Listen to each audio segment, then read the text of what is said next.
Hey everyone, Couch Investor here with another video for you today. Today we're going to start a new series. We're going to talk about some airlines. Today the first video will be about the Delta stock.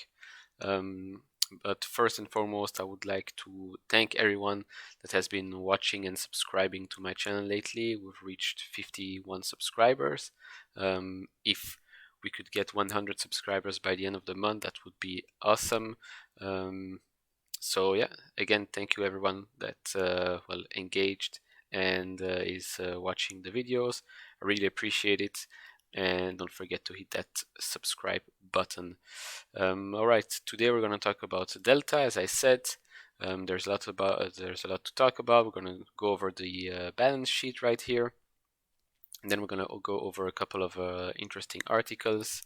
This will be the first of a series of, I think, 3 stocks in the airline business. This is Delta.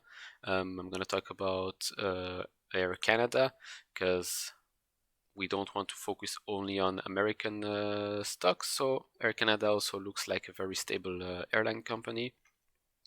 And then I'm still debating between Boeing or Airbus.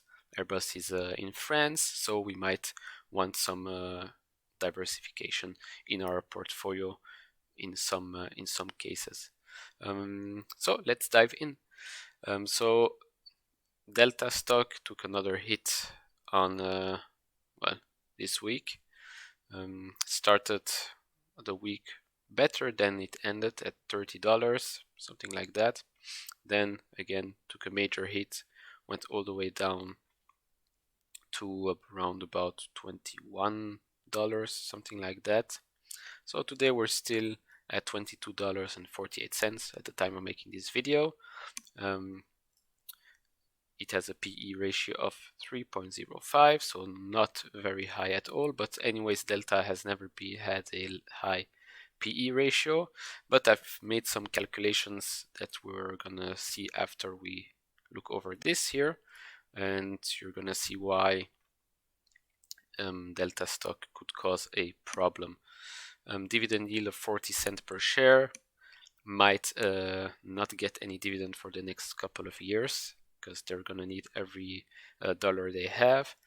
Their 5-year average PE is 13.2, which is okay.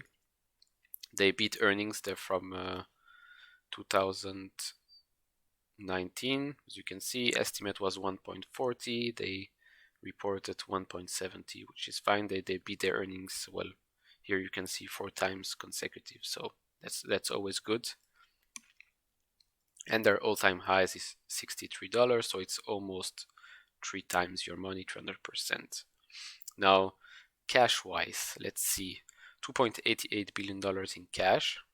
It's okay, but you're gonna see that it's not enough at all for the type of situation they're in right now.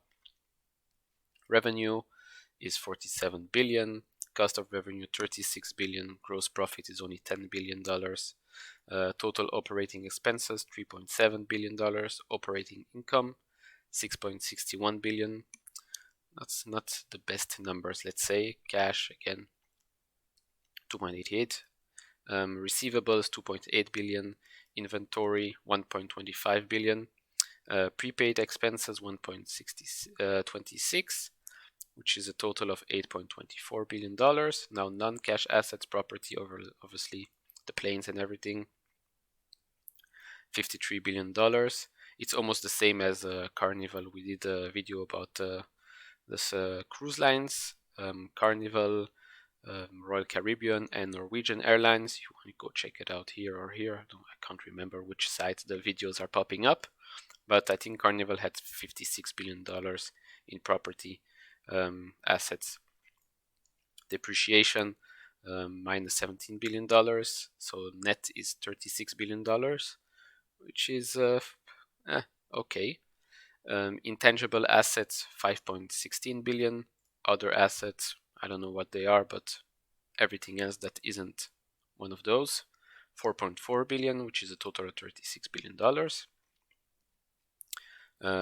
Again, same number, very strange. Liabilities, short term, it's called, in other words, current, long term, non-current. So short term, $20 billion, you see, cash 2.88 billion, liabilities short-term 20 billion. You already see the problem. Long-term $28.9 billion, which is a total of $48 billion approximately. Gross margins is fine, operating margin as well, 22.10% at 14%, which is okay. Now let's go right here. Liability breakdown, short-term $2.28 billion, accounts payable $3.22 billion, accrued liability $4.77 billion, deferred revenue, very big number, $8.33 billion. They might never get this in short term, just letting you know. Now the total of $20.2 billion each, which is incredibly high. Like I don't see them selling any planes, because like look at this, $48 billion of liabilities when they only have what, a total of $36 billion in non-cash assets, $8.24 billion in cash assets, which is what, $44 billion. It's not even enough. And here another big red flag, as always, stock repurchasing, $2.2 billion in stock repurchasing. Now, why would you repurchase your stock for that much money if you don't even have enough in your cash pile to pay your short-term debt? For me, it's unbelievable. I've looked over the balance sheet for Boeing already, just looking at it for potential future videos, and honestly, it's a joke. Like, how I don't understand how a CEO can still be in charge after, well, seeing the balance sheets. Maybe we'll do the video for Boeing and then you can see it for yourself. It's a joke. We'll do these things after we finish this. Dividend payout of 40 cents might not happen. Current valuation 14.38 billion. Earnings from last year, obviously 4.77 billion. Valuation versus previous earnings 2.93, and current reflections of earnings is $1.15 billion. So you see there's a pretty big difference between the reflection and the actual earnings from last year. Now they have 360 million shares outstanding, and the reported earnings for this year is only 19 cents. At the beginning of the year, they should have, well, their projected earnings for this year was, I think, $7.3. Now it's a mere 19 cents. So let's do some calculations. 360 million times 19 cents is $68.4 million in earnings for this year. As you can see, it was $4.77 billion last year. Huge difference. Now let's take the current valuation, $14.38 billion, divide that by, how much was it? $68.4 million, and you will get the PE ratio for the projection, and you will see how high it is. 210. That's how expensive the stock is getting right now. 210 PE, when right now the PE ratio is a mere 3. Why? Well, because the earnings per share were cut by what, I think 50, something like that. No, 40. That's why you've got such a high PE ratio for the coming year, which makes sense because they're not going to make money. They are actually burning money, and we're going to see this here, I think, in this article. First, let's talk the consensus earnings per share for Delta. So let's see here the bottom line. I think it should have been maybe it's not in this one. Let's see. Okay, first let's go over like what's the market share for Delta. As you can see here in January to December 2019, American Airlines had 17.6%. Delta is number 2 with 17.5%. So basically, they're one of the major airlines with the highest market share. Then it's Southwest Airlines, United, Alaska, and then it goes on and on. But that's not that. That's when I'm getting to the valuation. Get this, very important. 30 days ago, analysts expected Delta to earn $7.42 per share in 2020. Now, that estimate has got down to just 19 cents of the year. Obviously, it's too early to determine what COVID-19's impact will be on this year's financial, but the decline in estimates is rather incredible, obviously. It just shows how fast the economy landscape has changed in the past months and how much exposure Delta has. Obviously, it all depends on when all the world economy travel restrictions will be done. But in my opinion, I think we will still be stuck with this in the summer. I hope I'm wrong, but I don't see Delta or any other company start flying anytime soon. Another big red flag is this. The company churns out several $billion in net income per year and has solid free cash flow. Fine. In fiscal 2019, Delta generated $3.5 billion in free cash flow. Of course, with profitability and free cash flow plunging, liabilities and cash burn become the next concern. That's why we got to such a high PE for these projections. Management said that Delta is burning about $50 million a day and saw negative net bookings in the short term. The bad news is that Delta's best free cash flow quarter comes in the second quarter, which we're about to enter. Q2 is the airline's second best quarter for revenue, which slightly trailed Q3. In my opinion, if they can get back on track on Q3, they might save themselves from a complete disaster, but only time will tell. But burning $50 million a day, knowing they have not a lot of cash, is pretty bad. Now, more bad news is Warren Buffett's Berkshire Hathaway sells huge blocks of Delta and Southwest stock.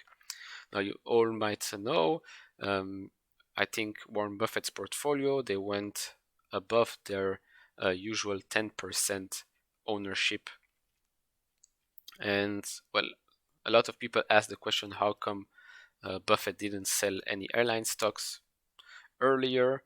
He actually bought more Delta stocks earlier this year, but now you can see here Berkshire subsidiary sold 13 million Delta shares over Wednesday and Thursday for a total of $314.2 million, a per share average of $24 each. Now Berkshire now has overall ownership of almost 60 million Delta share, according to a form filed with the SEC.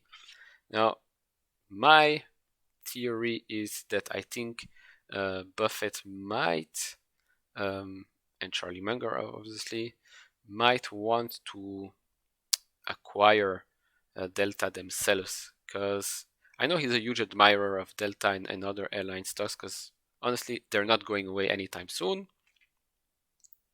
If this story happened maybe 15, 20 years ago, then for sure half of those companies would go bankrupt and we won't see them anymore.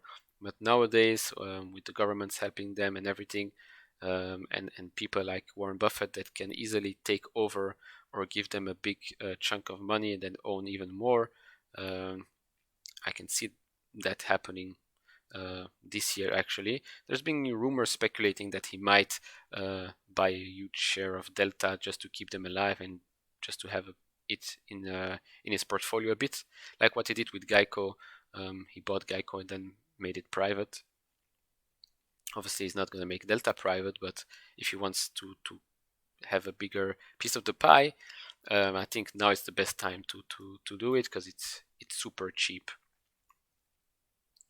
Now, again, this is the same article. Maybe I think there's something I might have missed, but here, a little more than a month ago, like I said, Berkshire was buying Delta stock, paying $45.3 million for a total of almost 1 million shares on average per price, price per share, should I say, $46.40. So he paid almost double what the shares are going right now. So you see, even the master investor Warren Buffett can sometimes make a mistake, but in this case, I don't think it's really a mistake. He couldn't have known what was about to happen, and in my opinion, I think the fact that he's owning so many stocks, so many shares of Delta in his portfolio, he's probably planning something. He's also sitting on such a huge pile of money. Something might happen in the near future. I don't know. It's a lot of speculation. We can see here like the consensus prices. I won't read everything to save us some time, but as you can see, the target fell 14% to $51, which is still very high. The lowest is $27 per share, and the highest, the most bullish one, is $90. Never gonna happen in the next 2 years for sure. I think we're gonna see maybe in a year or so back in the 40s. Back in the 40s in 12 months from now, I think would be a fair call. Obviously, depending on when they will start flying again. But yeah, that's, we can see here the graph to have a bit better overview. Too many ads these days. Forget it. So basically, that's about that. Again, this was a big red flag. Buying 2.2 billion in stock repurchasing when you don't have that much cash and you have so much debt, for me, makes no sense. The fact that yes, the government is helping them, they are included in the $2.2 trillion in the stimulus plan. Obviously, I don't see Delta or another airline going bankrupt these days because it's just not going to happen. I own Delta. Will I buy more right here? I don't know. I rather focus on other stocks, but if it goes a bit lower, I might buy a bit just to average my position. Again, that's just my opinion. I'm just here to give you a broader image of this case. And yeah, I think my next video, just drop it down in the comments below if you want it to be Air Canada, Boeing, Airbus, or another airline. Just let me know. Please don't forget to like, comment, subscribe, and yeah, see you all in the next video. Bye bye.